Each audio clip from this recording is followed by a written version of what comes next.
Hello everyone and welcome back to AirMagique. Yes, today I want to give you my review and a couple of insights into Bob Iger's new book, The Ride of a Lifetime. Bob Iger is of course the current CEO of Disney and has been for quite a while now, since March 13th, 2005. This book chronicles Iger's 46-year career at ABC and Disney, giving a unique inside look into the inner workings of the company and of course Iger himself. It also has a bit of a career advice section and a surprising amount of Steve Jobs stories, which I personally love. They're both super funny and sad. Specifically, I also wanted to address the audiobook, which is how I quote-unquote read the book. Iger read parts of it himself, but most of it was read by Jim Frangione, who did a fantastic job, by the way. You guys, I'm going to be going into a few details here, so if you want to avoid any spoilers, this will be a great time to tune out. Right away, the book starts off with a really emotional and tragic story. Iger was opening Shanghai Disneyland while at the same time the Pole's nightclub shooting happened, and for those of you who don't know, Disney was the original target. Shortly after, a 2-year-old was killed by an alligator on Disney property. The raw account follows the tight timeline of unfortunate events, as well as Iger's daily to-dos. The whole thing was really magnetic, and I could definitely not stop reading it, and at the same time it was horrific and really sad. Parts of it were also illuminating. Iger provides a partial transcript of the phone calls he had with the boy's parents, and what I thought was particularly interesting was that his corporate legal training kicked in, telling him to avoid implicating that Disney was at fault here. However, Iger chose to ignore that side and just continue his emotional and open conversation with the boy's parents. On a lighter note, two of my favorite parts were the stories of former Apple CEO Steve Jobs. A funny one was that one time Iger decided to show Steve the then newly opened Art of Animation resort, and Steve responded bluntly with, quote, "This is crap," end quote. Iger goes on to explain that Steve didn't really quite grasp the concept of a budget product. Steve Jobs always held product quality over price, even if that meant eliminating certain demographics. He saw the world through a certain lens, and the All-Stars resort didn't quite fit in there. Another time, Steve took his nephew to see Iron Man 2 and afterwards called up Bob Iger and told him, quote-unquote, "it sucked." Iger tried to explain to Steve that while the movie was maybe not Oscar-worthy, it performed really well at the box office, as well as getting mostly positive feedback from fans. Humorous story elements like these are fairly evenly distributed throughout the book, keeping it from monotony. One story that really caught me by surprise, something I didn't know about, was that after getting over the board of directors' squeamishness to purchase Pixar, he got it all approved. 30 minutes before the public announcement happened, Jobs took him on a walk, confiding in Iger that his pancreatic cancer had returned, giving Iger a 11th hour chance to back out of the deal. The deal would make Jobs the single largest shareholder in the company. Iger decided to go ahead with the deal anyway, however the news hit him hard. Iger and his wife Willow Bay were friends with Steve, and in the book he goes on to say, quote, "Instead of toasting what had been a momentous day in my early days as CEO, we cried together over the news."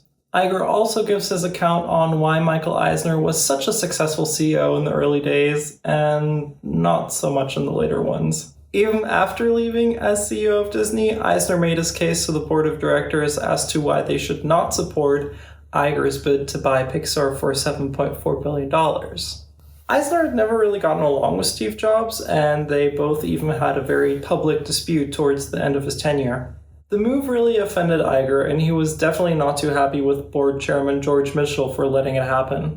Iger later goes on to say that Eisner apologized to him and admitted that he was wrong, which Iger states was gracious of him.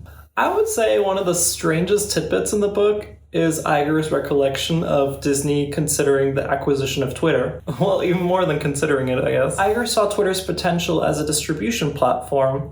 However, even after the Disney board gave Iger the okay to go ahead with the purchase, Iger was the one to get cold feet. He considered the problems Disney would inherit by acquiring Twitter, including hate speech, fake accounts, and just the general lack of civility people can sometimes have online. Twitter CEO Jack Dorsey, who's also on the Disney board, was surprised but polite. Iger wished him luck and hung up the phone relieved.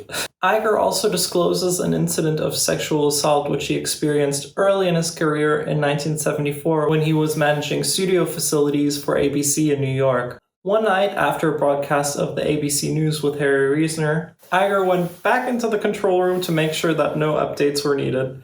I believe the phrasing he used was, "How does it look?" And the producer pulled out his penis and asked him, "You tell me how it looks." 45 years later, Iger still remembers, and the memory still makes him angry, which, in my opinion, is completely understandable. I mean, that's crazy. Iger also touches on the Star Wars acquisition from George Lucas, which Disney acquired back in 2012 for $4 billion.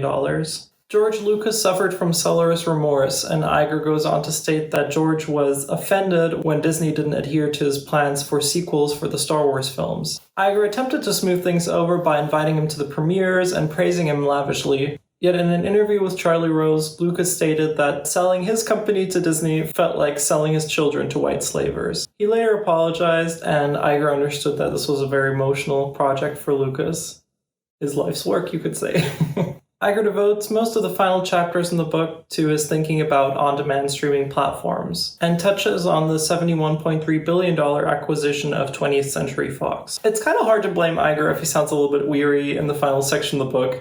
He's 68 now, and had planned to retire back in June, but as part of his deal with Murdoch, he's agreed to stick around until 2021. This November, Disney is planning to launch Disney+, and the closely observed streaming platform's success or failure could leave an imprint on Iger's legacy. I suppose you could sum up the book as Iger's management advice interwoven with an interesting life story. It's a little bit like getting to pick a CEO's brain, and how often do you get to do that? It's really cool. Not to mention that the audiobook version itself is really a performance. You get the intonations, you get the little tidbits, and it's a lot of fun to listen to. Overall, I would definitely recommend this book for anyone with a general interest in Disney.